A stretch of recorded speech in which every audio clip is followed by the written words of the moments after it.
প্রায় 2 মাসের ওপর হয়ে গেল নতুন কোনো কেস হাতে আসছে না দেখেও ব্যোমকেশ বহাল তবিয়তে দিন কাটাচ্ছে। বেশ কয়েকদিন ধরে দেখছি ও একটা বই খুব মন দিয়ে পড়ছে। আজ সকালে উঠে বসার ঘরে গিয়ে দেখি আজও ব্যোমকেশ ওই বইটাই পড়ছে। তুমি অনেক দিন ধরে এই বইটা পড়ছো দেখছি, কি বই এটা? আরে ভাইয়া, এসে পড়েছো।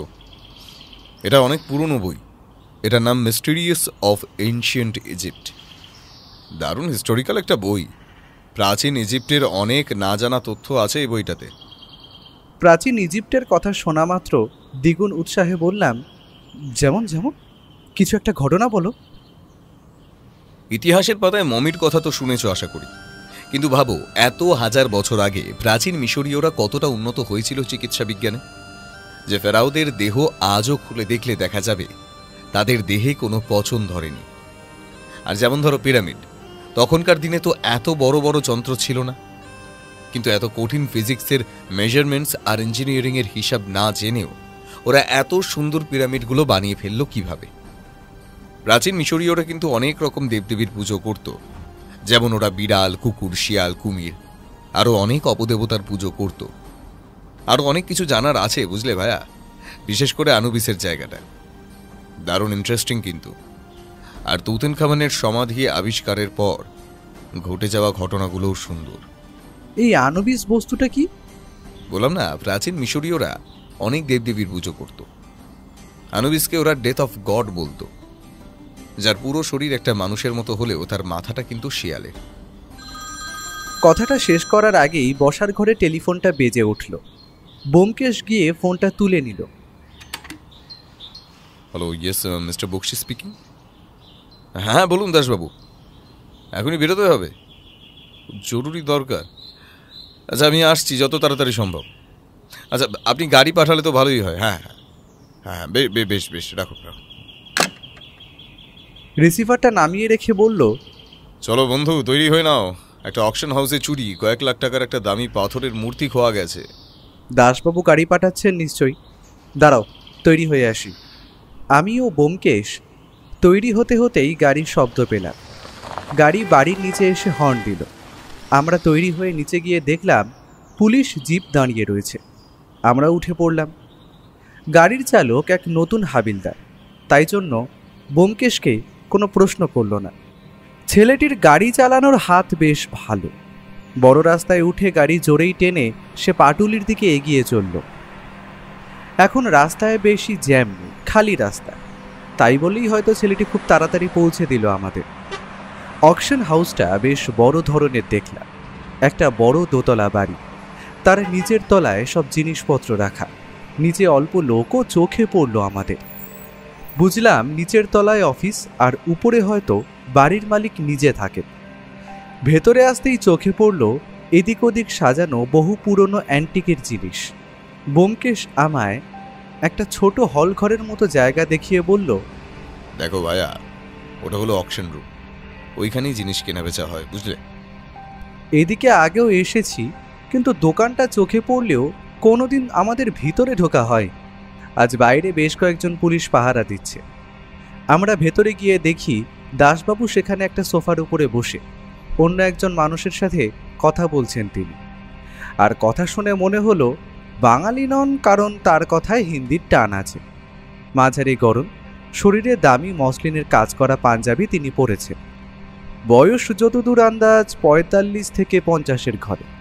গায়ের রং শ্যামলা, আর মাথা জোড়া এক মস্ত টাক, আর হাতে ধরা একটা সুন্দর কাজ করা লাঠি। ওটার ওপরটা যে কোনো চকচকে ধাতুর, তাতে আমার সন্দেহ নেই। আমাদের দেখেই দাসবাবু ও লোকটি হাত জোর করে দাঁড়ালো।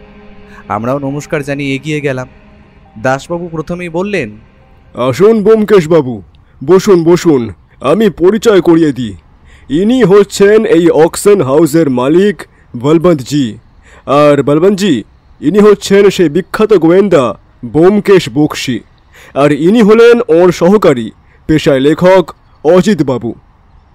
ব্যোমকেশ আর আমি একটা সোফায় গিয়ে বসলাম। ব্যোমকেশই বলল, হ্যাঁ বলুন, কি চুরি হয়েছে? ফোনে তো পুরোটা বললেন না, এখন সবটা একটু খুলে বলুন দেখি।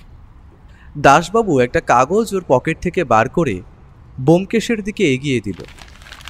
আমি পাশেই ছিলাম, তাই চোখে পড়ল সেখানে লেখা আছে, দেবতা আনুবিস ভালো নয়, তাতে ঘরে অমঙ্গল হয়। ওটা সিন্দুক থেকে বার করে রাখবেন, তাতে আপনারই মঙ্গল। আনুবিস লেখাটা দেখা মাত্র আমার মনটা কেমন করে উঠল। এ তো সেই ইজিপ্টের ভয়ানক মৃত্যুর দেবতা।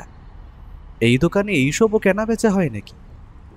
ব্যোমকেশ বলল, এটা তো একটা ক্লিয়ার হুমকির চিঠি। আপনি যখন জানতেন এই চিঠিটার কথা, তবে পুলিশকে আগে খবর দেননি কেন? বলবন্তজি একটু ইতস্তত হয়ে বললেন, আসলে ব্যোমকেশ বাবু, আমার এই ব্যবসা অনেক দিনের, আর বোঝেনি অনেক দামি দামি অ্যান্টিক্স থাকে আমার কালেকশানে। সো একটা ভালো সিন্দুকের দরকার হয় বেশি দামি জিনিসগুলো রাখতে। আমারও এরকম একটা সিন্দুক আছে, তাই ওই হুমকি দিয়ে লাভ নেই। কোনো চোরই এই সিন্দুক খুলতে পারবে না, কারণ পুরা সিন্দুক লোহার, আর চাবি একটাই, ওটা থাকে শুধু আমার কাছে। সেটাও খুব সিক্রেটভাবে রাখি আমি। কথাটা বলার সময় বলবন্তজির মুখে একটা হাসি খেলে গেল। ব্যোমকেশ শুধু বলল, আচ্ছা, তারপর বলুন কিভাবে চুরি গেল জিনিসটা। বলবন্তজি আবার বলা শুরু করলেন, হ্যাঁ ব্যোমকেশ, যে আনুবিসের মূর্তি আমার কাছে ছিল সেটা একদম আসলি, কালো কোষ্টি পাথরের তৈরি, আর সারা শরীর সোনা দিয়ে কারুকার্য করা। আর সবথেকে ভ্যালুয়েবল হলো ওই আনুবিসের চোখে থাকা নীল রঙের দুটো দামি পাথর। ওই মূর্তি খুদ ইজিপ্ট থেকে এসেছে, কোনো একটা সমাধি ক্ষেত্রতে নাকি সেটা পাওয়া গেছিল। তারপর চোরা মার্কেট ঘুরে ঘুরে সেটা আসে আমার হাতে। আর মূর্তিটার একটা হিস্টোরিক্যাল ভ্যালু আছে, বুঝতেই পারছেন, তাই ওটার দাম এখন কত। দাসবাবু একটু মাথা নাড়িয়ে বলল, তা লাখখানেক তো হবেই। ওই মূর্তির আসল ভ্যালু হলো কমসে কম 10 লাখ, আর সেটার জন্যই ওটা চুরি গেল। 10 লাখ! এই কথাটা শুনে আমার মনটা কেমন করে উঠল। 10 লাখের একটা মূর্তি মানে তো বিশাল ব্যাপার। আর তার থেকেও ভালো হবে যদি ব্যোমকেশ সেই মূর্তি খুঁজে বার করতে পারে। আমার খুব ইচ্ছে ওই মূর্তিটা একবার দেখা। সে যাই হোক, বলবন্তজি বললেন, এই যে আজ ফ্রাইডে, সো ওই মূর্তিটা আজই অকশানে ওঠার কথা। কিন্তু আমাদের অকশন হাউসের একটা নিয়ম আছে যে যদি কোনো অ্যান্টিক্স বেচতে হয় সেটা শোরুমে সাজিয়ে রাখতে হয়, যাতে মানুষ ওটা দেখে আর তারপর তার ভ্যালু বুঝে কিনবে। সবসময় রাতে ওটা সিন্দুকে থাকলেও এই 3 দিন অকশন রুমে থাকার জন্য ওটা আর তোলা হয়নি। আর আজ সকাল সকাল ঘুম থেকে উঠে দেখি মূর্তি নেই। ভাবুন একবার, সকাল সকাল কত বড় লস হয়ে গেল আমার।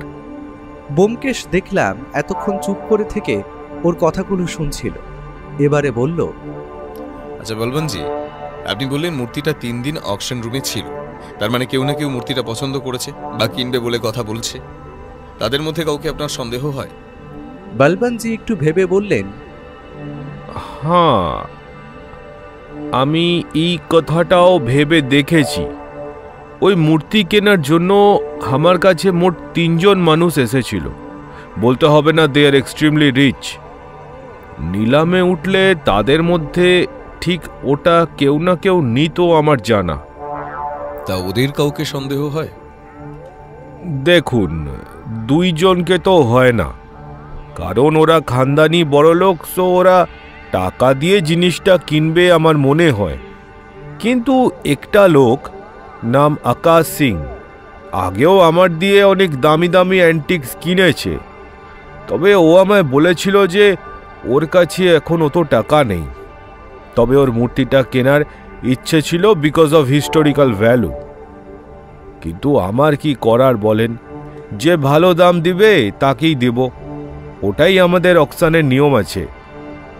আর আমি ওকে বলেছিলাম যে ফ্রাইডে অকশন, যদি আপনি ওই দিন টাকা জোগাড় করতে পারেন তবেই কিনে নেবেন নিলামে উঠলে। লোকটা তখন রক্ত গরম চোখে আমার দিকে যেভাবে তাকিয়েছিল ব্যোমকেশবাবু, আমার আজও মনে পড়ে। দাসবাবু পেছন থেকে বললেন, তা কি করেন তোমার এই আকাশ সিং? আর বাকি যে দুইজন আছে তাদেরও নাম ঠিকানাও আমায় জানতে হবে, তাতে পুলিশের একটু সুবিধে হবে। আর আকাশ সিংকে সরাসরি জেরা করলেই তো আসল মালটা বেরিয়ে আসবে।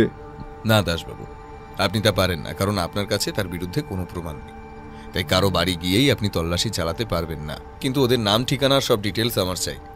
বলবনজি, আপনার কাছে পেয়ে যাবো আশা করি। তা সে আমি দিয়ে দিচ্ছি, কিন্তু ওই মূর্তিটা আমার যেভাবেই হোক চাই। আর তাই আমি ব্যোমকেশবাবুকেও এই কেসটা দিচ্ছি, যাতে খুব তাড়াতাড়ি আমার মূর্তিটা ফিরে পাই। ব্যোমকেশ এবার উঠে গিয়ে বলল, আপনার এই সিন্দুকটা দেখা যায় যেখানে ওই মূর্তিটা থাকতো? কিন্তু এই মূর্তিটা তো ওই 3 দিন বাইরে বার করাই ছিল, তাই ওটা দেখে লাভ কি হবে? ওটা তো খালি। তাও আপনারা বলছেন যখন, আপনারা আসুন আমার সাথেই উপরে আমার ঘরে। আমরা সিঁড়ি দিয়ে উঠে গেলাম বলবন্তজির পেছন পেছন। বেশ বড় ধরনের বিদেশি কায়দায় তৈরি সাজানো ওপরটা। বলবন্তজি একটা ঘরের সামনে এসে আমাদের দিকে ঘুরে বললেন, আপনারা একটু বাইরে দাঁড়ান, আমি ওই সিন্দুকটা একটু খুলে নিই। বুঝতেই পারছেন, আমি ওই সিন্দুকের চাবি খোলার ব্যাপারটা সিক্রেট রাখতে চাই। কেউ আপত্তি করল না। 2 মিনিটের মাথায় আমাদের ঘরে আসতে বললেন তিনি। ঘরের এক কোণায় একটা টেবিলের উপর রাখা সিন্দুকটা বেশ সুন্দর কাজ করা। ওটা এখন খোলা রয়েছে আর সেটা ফাঁকা।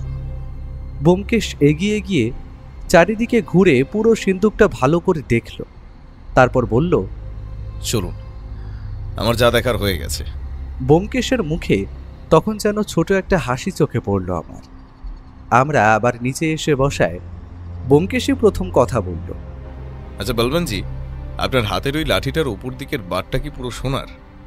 বলবন্তজি একটু থমকে অবাক হয়ে বললেন, হ্যাঁ ব্যোমকেশবাবু, এটা আমার একটা শখ বলতে পারেন। আরে বলবনজি, ওটা তো অনেক দামি মূর্তি। তবে আপনি ওটার ইন্স্যুরেন্স করিয়ে রাখেননি? তাহলে তো আর কোনো চিন্তাই করতে হবে না। না ব্যোমকেশবাবু, টাকাটা বড় কথা নয়। ওটার মতো ভ্যালুয়েবল জিনিস পাওয়া দুষ্কর।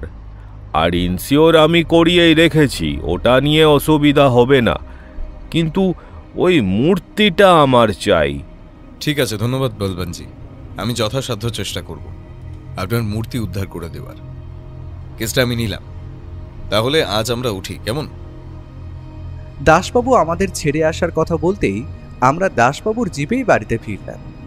আর গাড়ি থেকে নেমে ব্যোমকেশ দাসবাবুকে বলল, আপনি একটা কাজ করুন, আজ রাতের মধ্যেই আকাশ সিং আর বাকি জনের ব্যাপারে যতটা তথ্য পারবেন বার করে ফোনে জানান। আরে আর কি বড় কাজ, হয়ে যাবে হয়ে যাবে। দাসবাবুর জিপটা ধোঁয়া উড়িয়ে বেরিয়ে গেল।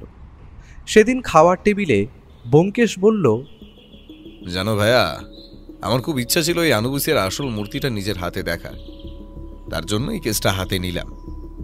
জিনিসটার অনেক ভ্যালু আছে। আচ্ছা, বলবন্তজি কিন্তু আমাদের সামনে ওর সিন্দুকটা খুলল না। আর যদি ওটা কোনো চাবি দিয়ে খুলে থাকে, তবে একবারও চাবির ঝনঝন ধাতব শব্দ হবে না? হ্যাঁ ভাইয়া, ব্যাপারটা তুমি ভালোই ধরেছ। আমিও ভাবছিলাম এটা নিয়ে। তবে ওটা যে বড় কোনো ব্যাপার না, কারণ উনি হয়তো সাবধানে চাবিটা লাগিয়েছিলেন। তবে আরেকটা ব্যাপার তুমি লক্ষ্য করোনি, যেটা শুধুমাত্র আমি দেখেছি। আমি যখন সিন্দুকটার কাছে গেলাম, সেখানে কিন্তু কোনো চাবি লাগানোর লক কিন্তু পেলাম না। তার জায়গায় একটি মাত্র ছিদ্র। তাই বলা যায় উনি হয়তো অন্য কিছু ব্যবস্থা করে রেখেছেন সিন্দুকটা খোলার জন্য। তাহলে কি নাম্বার প্যাটার্ন আছে সিন্দুকের নিচে বা কোথাও? হতেই পারে। সেই দিন দুপুরে আর তেমন কিছুই ঘটেনি। আমি দুপুরে বসে বসে ব্যোমকেশের ওই বইটা পড়ে দেখছিলাম। ইজিপ্ট নিয়ে লেখা দারুণ একটা বই। সে যাই হোক, রাতের বেলা খালি বসার ঘরে ফোনটা বেজে উঠল।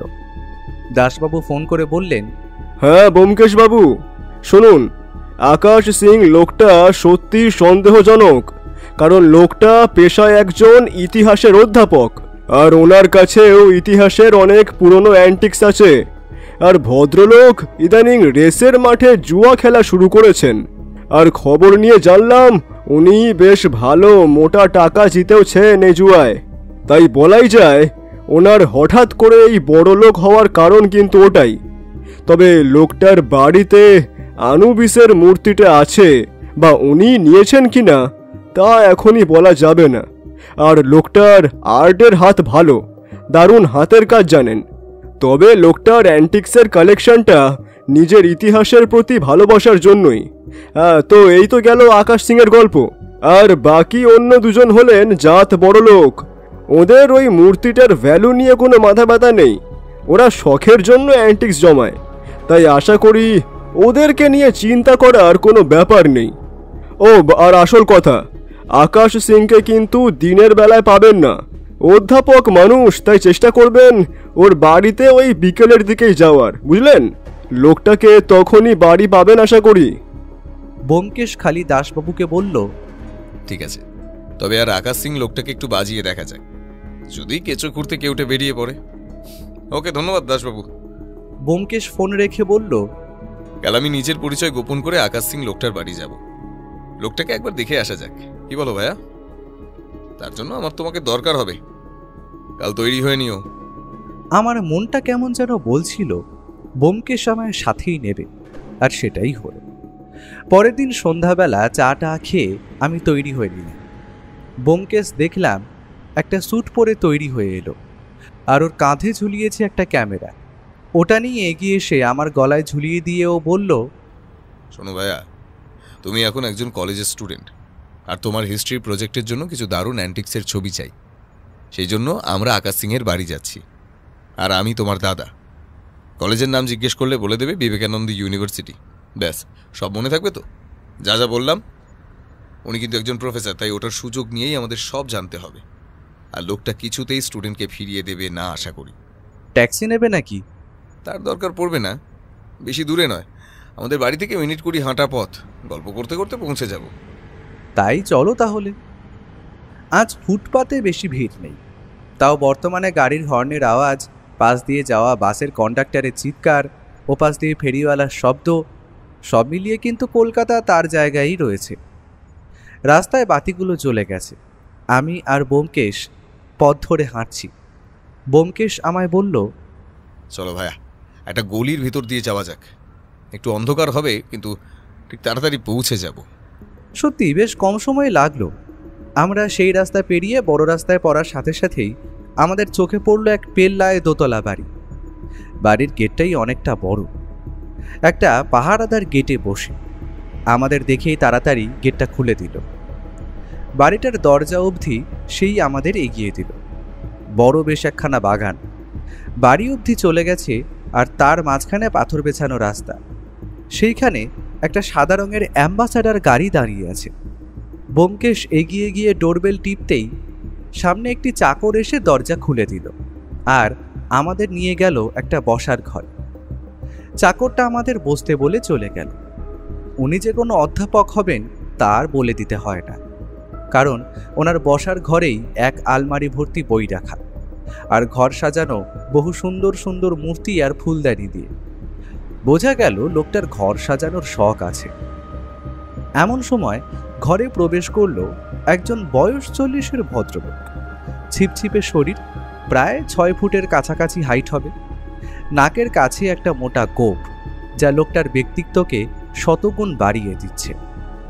উনি প্রবেশ করার সাথে সাথেই ব্যোমকেশ উঠে প্রণাম জানালো। উনি হাতে একটা সিগারেট খাচ্ছিলেন। আমাদের দেখেই রাশবাড়ি গলায় বললেন, আপনারা? ঠিক চিনতে পারলাম না তো। নমস্কার, আমার নাম সুবিমল, আর এটা আমার ছোট ভাই অনিরুদ্ধ। আমিও ছোট করে নমস্কার জানিয়ে দিলাম। সে ঠিক আছে, কিন্তু আপনাদের আগমনের কারণটা বলুন। এই যে আমার ভাইটিকে দেখছেন, ইতিহাসের ছাত্র, ওর কলেজে নাকি কেটা প্রজেক্ট দিয়েছে, বুঝলেন? তাই কিছু পুরনো ইজিপ্ট আর ওই অ্যান্টিক্সের ছবি লাগবে। ও ক্যামেরাও নিয়ে বেরিয়েছে। আচ্ছা, আমি শুনেছি আপনি অনেক অ্যান্টিক্স কালেক্ট করেন, তাই ওকে আপনার কাছেই নিয়ে এলাম। যদি দয়া করে আপনি ওকে ওইগুলোর কিছু ছবি তুলতে দেন তবে খুব ভালো হয়। আকাশ সিং লোকটা দেখলাম ব্যোমকেশের কথায় একটু খুশি হয়েই বললেন, ও আই সি। কেউ যদি জিনিসগুলো দেখতে চায়, আমি দেখাতে পারি, তবে অতি সাবধানে ওইসব জিনিস হ্যান্ডেল করতে হয়। আপনারা আমার সাথে আসুন উপরের ঘরে। তা আপনার ভাইয়ের কোন কলেজে পড়া হয়? আমি নিজেই বললাম, বিবেকানন্দ ইউনিভার্সিটি। আচ্ছা আচ্ছা, বুঝলাম। ওরা এত ভালো কলেজ প্রজেক্ট দিচ্ছে, এটা জেনে আমার ভালো লাগলো। আমি মাথা নেড়ে সম্মতি জানিয়ে দিলাম। ওনার ওপরের একটা ঘর পুরোটাই বই দিয়ে ঠাসা, সবই ইতিহাসের, কিন্তু তার মধ্যেই চারিদিকে সাজানো আছে সুন্দর সুন্দর অ্যান্টিকের জিনিসগুলো। বেশিরভাগই পোড়ামাটির আর পাথরের কাজ করা মূর্তি। ব্যোমকেশ একটা সুন্দর নৌকা দেখিয়ে বলল ওটা নাকি হাতির দাঁতের তৈরি। আর সব থেকে অবাক করা জিনিসটা হলো একটা পুরনো আমলের রিভলভার। আকাশ সিং লোকটা ওটা দেখিয়ে বললেন, এই জিনিস সহজে পাবে না, এটা ব্রিটিশ আমলের রেজিমেন্টের সেনাদের ব্যবহার করা রিভলভার। ব্যোমকেশ সব জিনিসগুলো খুঁটিয়ে দেখছিল, আর আমি নিজের ক্যামেরাতে ছবি তুলে রাখছিলাম। ব্যোমকেশ ওনাকে বলল, আকাশবাবু, আপনার তো দারুণ কালেকশন দেখছি। তা অনেক টাকা খরচ হয়েছে তো এসব কিনতে?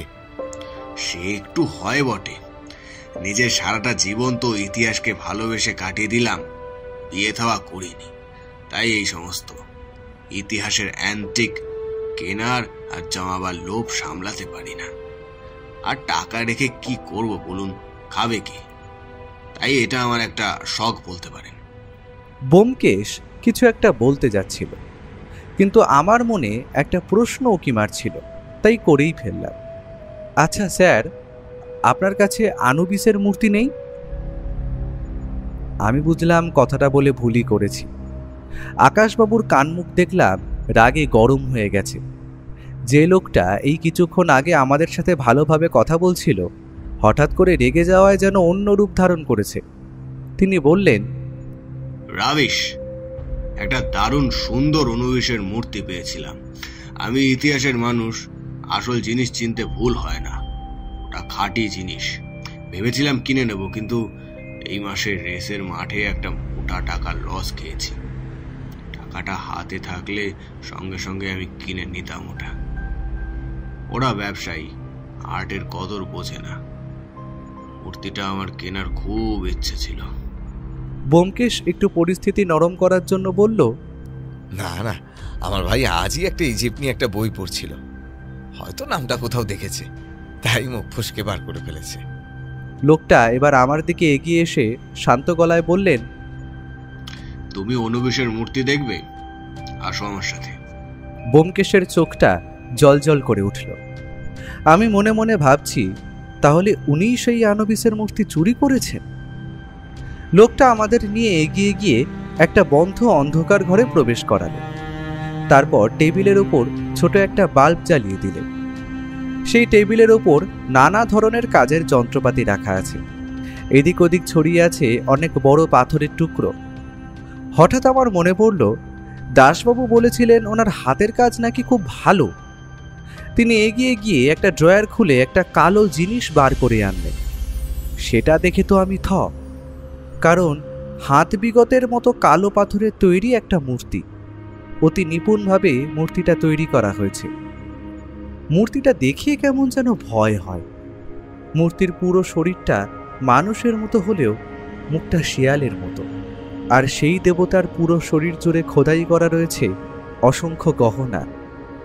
শিল্পীর হাতের প্রশংসা না করার কোনো প্রশ্নই ওঠে না। ব্যোমকেশ বলল, আপনার তো দারুণ হাত মশাই, এত সুন্দর মূর্তি যে আপনি বানিয়েছেন বিশ্বাস করতে পারছি না, কিন্তু আপনি এটা বানালেন কিভাবে? আকাশবাবু দেখলাম একটা শান্ত গলায় বললেন, খুব সহজ। আমি যেদিন অকশন হাউসে মূর্তিটা দেখতে গিয়েছিলাম, একটা ক্যামেরাও ছিল আমার সাথে। মালিক বলবন্ত লোকটা দেখার আগেই একটা ছবি তুলে রেখেছিলাম, সময় করে বানিয়ে ফেললাম। দারুণ হাতের কাজ আপনার, আমি ছবিতে দেখেছিলাম, পুরো সেই রকম মনে হলো মূর্তিটা। আসল মূর্তিটা দেখলে বুঝতেন ওটা কতটা ভ্যালুয়েবল। ওটা এর থেকে 1000 গুণ বেশি সুন্দর। ওই মূর্তির চোখ দুটো ছিল নীল, অর্থাৎ নীল রঙের দামি পাথর, আর মূর্তির সব অলংকার সোনার তৈরি। একটুর জন্য হাতছাড়া হয়ে গেল আমার। তারপর এটা ওটা অল্প কথার পর আর সেইখানে বসিনি। আমরা নমস্কার জানিয়ে বেরিয়ে পড়লাম। বেরোনোর আগে আকাশবাবু আমাদের বললেন, আপনারা ফিরবেন কিসে? ট্যাক্সি ডেকে দেবো? না না, এর কোনো দরকার নেই, আমরা চলে যাব, কাছেই আমাদের বাড়ি। আমরা আবার হাঁটতে শুরু করলাম। পরে বুঝেছিলাম ওই পরামর্শটা মেনে নিলে হয়তো ভালোই করতাম।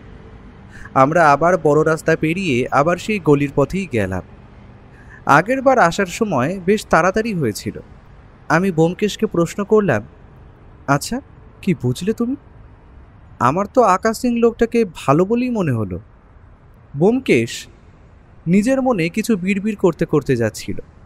আমার কথা শুনে সে বলল, একটা সোজা জিনিস মাথায় আসছে না। আকাশ সিং লোকটার যেরকম হাতের কাজ দেখলাম, উনি কি সত্যি ওটা ফটো দেখে বানিয়েছে না আসলটা চুরি করে, সেটা কিন্তু আমরা জানি না। তাই সন্দেহটা বেশিভাবে দানা বাঁধছে ওর উপর। হতে পারে চুরিটা ওই করেছে আর হুমকির চিঠিটাও ওনার দেওয়া। আচ্ছা তুমি ওকেও সন্দেহ করছো নাকি? আমার তো মনে হলো না যে তিনি এইসবের মধ্যে জড়িয়ে আছেন। হ্যাঁ ভাইয়া, তুমি ঠিকই ধরেছ। উনি আমার সন্দেহের তালিকায় ছিলেন, আর সামনে দেখা করে একদম পরিষ্কার হয়ে গেলাম। আমরা এগোচ্ছি একটা গলির অন্ধকার অংশ দিয়ে।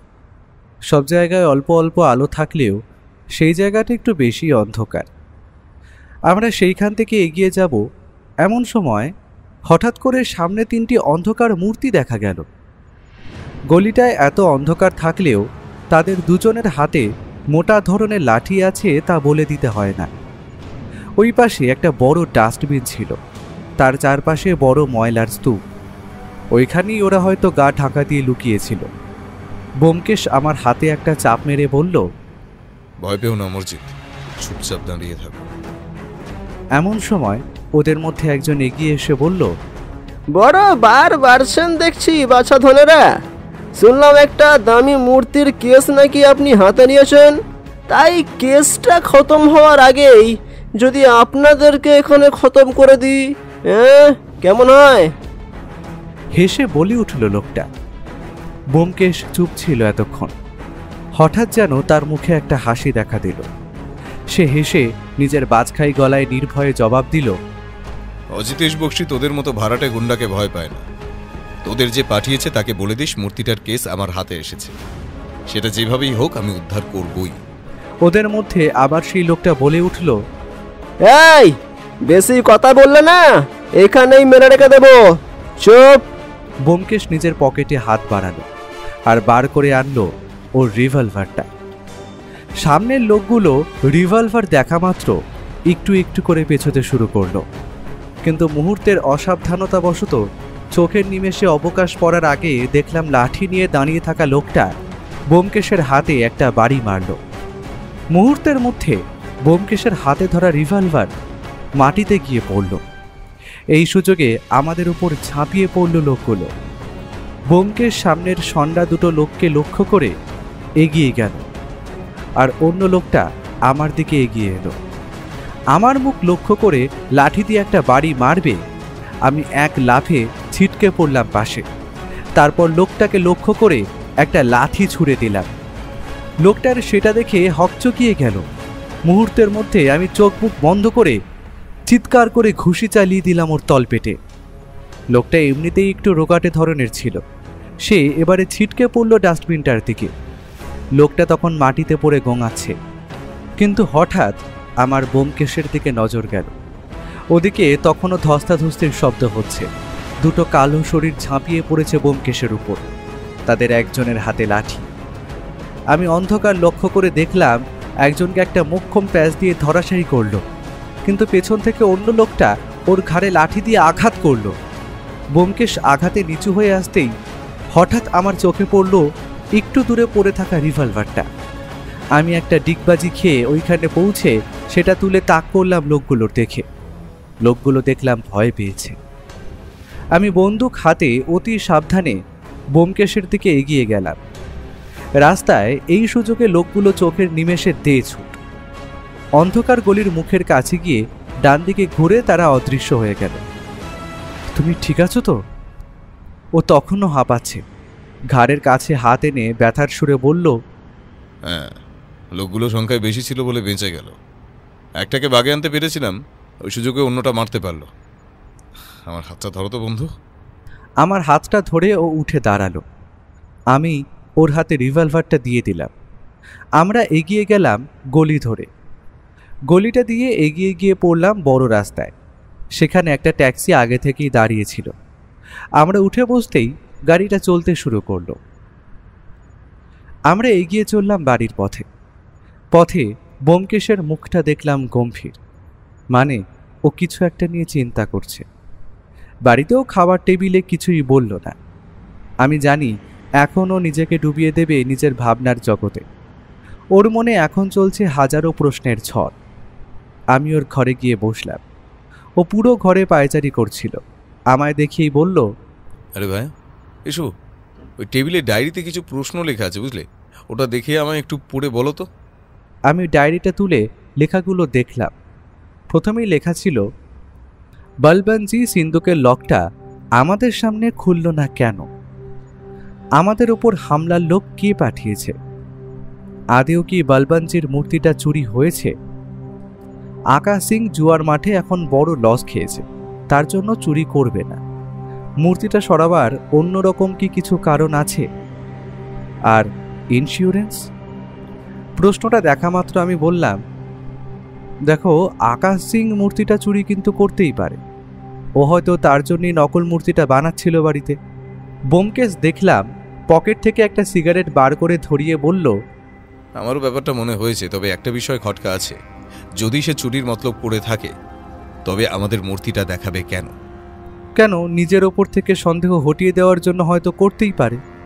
আর চুরি করে হয়তো মূর্তিটা ওর বাড়িতেই রেখেছে। সিগারেটে একটা লম্বা টান দিয়েও বলল, দাঁড়াও দাঁড়াও, কি বললে? আকাশ সিং লোকটার কাছে মূর্তিটার একটা ছবি ছিল, তাই না ভাইয়া? হ্যাঁ, ওটা দেখেই তো উনি মূর্তিটা করেছিলেন আশা করি। ধন্যবাদ ভাইয়া, অনেকক্ষণ ধরেই খটকাটা আমার মনে দাগ কাটছিল। এটা হতে পারে। দাঁড়াও, আমি দাসবাবুকে একটা ফোন করে আসি। ব্যোমকেশ যখন ঘর থেকে বেরিয়ে গেল, ওর মুখ জুড়ে খেলা করছে একটা হাসি। আমি তখনও মরুভূমির মধ্যে মরীচিকা দেখছি এমন অবস্থা। দাসবাবুর সাথে ব্যোমকেশ অনেকক্ষণ ধরে কথা বলল। কিছুতেই সেই কথা বুঝতে পারলাম না। কিন্তু এর পরেও আরেকটা কাকে ফোন করলো সেটা ভগবানই জানেন। আমার কাছে এগিয়ে এসে বলল তারপর, সবকিছু ক্লিয়ার হয়ে গেছে। তোমার আনুবিসের মূর্তি দেখার শখ ছিল, তাই না অমরজিৎ? কাল নিজের হাতে ধরতে পারবে আসল আনুবিসের মূর্তি। আমি দেখলাম ওর মুখে হাসি, যখন ও সব রহস্যের জট ছাড়িয়ে নিয়েছে। কাল শুধু যবনিকা পতন ঘটার দিন। তুমি কি বলছো আর কি বুঝলে আমার মাথায় অন্তত ঢোকেনি গো। কাল সকালটা হতে দাও, সব মাথায় ঢুকে যাবে। আর সব রহস্যের সমাধান হয়ে গেছে। এখন চটপট ঘুমিয়ে পড়ো।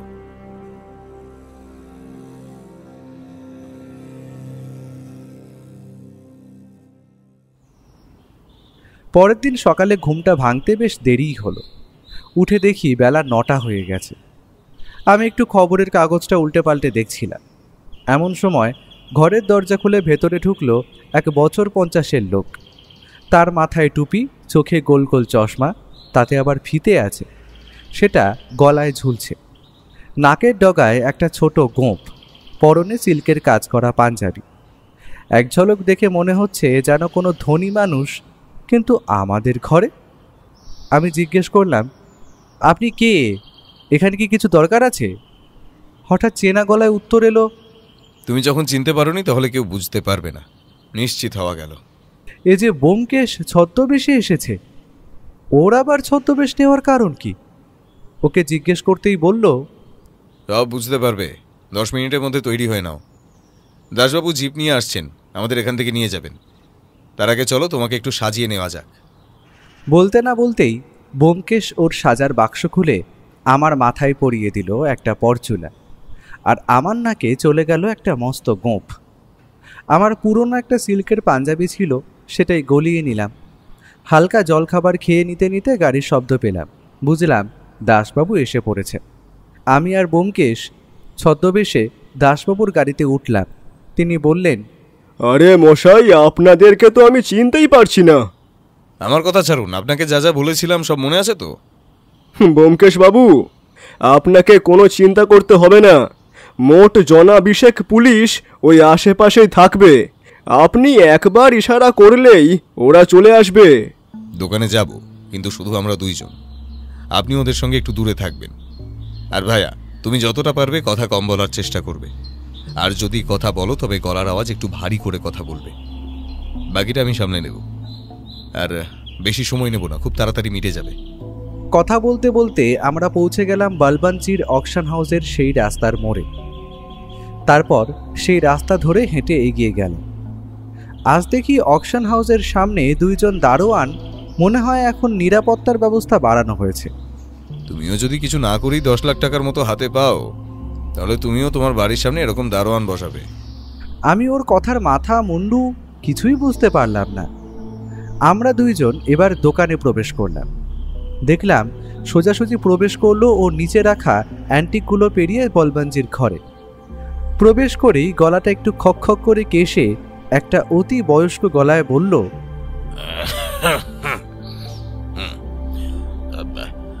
ভেতরে আসতে পারি? ওর গলাটা এতটা বয়স্ক ও করতে পারে প্রথমবার দেখলাম। বলবন্তজি নিজের হিসেব করছিলেন। আমাদের দেখেই উঠে নমস্কার জানিয়ে বললেন, আসেন আসেন, কি লাগবে বলুন।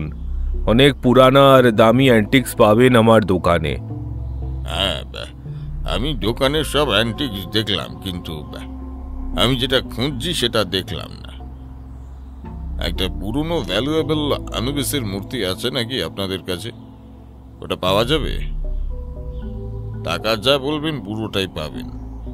ওটা নিয়ে চিন্তা করি না আমি।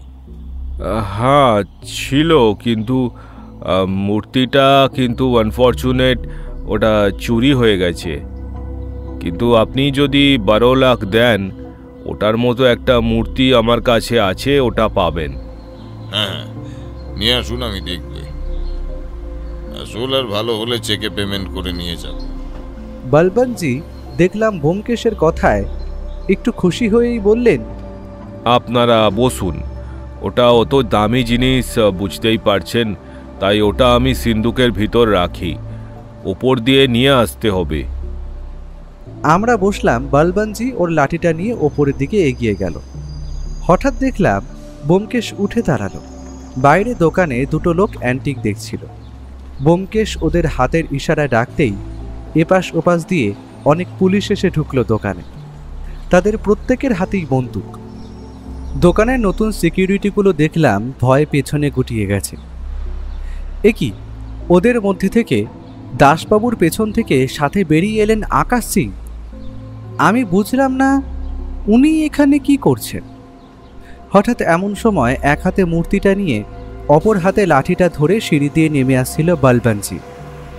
কিন্তু বাইরে এত পুলিশ দেখে হয়তো হকচকিয়ে গেছে, আর ভয়ে ওনার পা এগোচ্ছে না।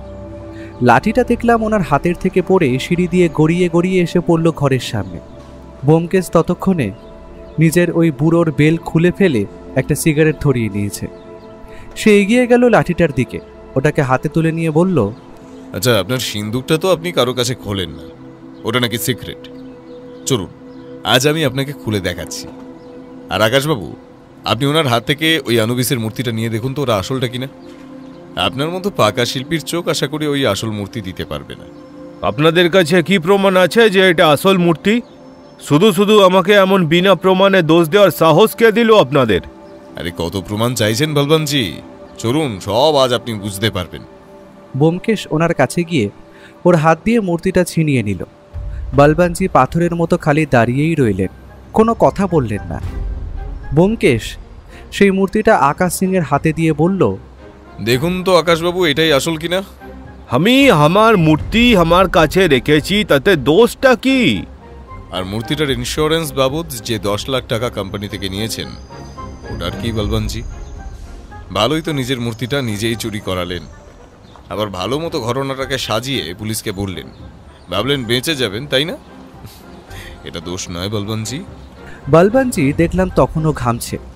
আমি জানি ওর বুকটা এখন হাঁপড়ের মতো ওঠানামা করছে। আমি বললাম, সবই তো বুঝলাম, কিন্তু আগের দিন উনি আমাদের সামনে সিন্দুকটা খুললেন না কেন? তা দেখাবেন কেন? ওটা ওনার আসল চাল। ওটা যে উনি ছাড়া আর কেউ খুলতে পারবেন না, কারণ ওটার চাবি থাকতো শুধু ওনার কাছেই। চলুন আজ দেখাচ্ছে ওই সিন্দুকটার রহস্য।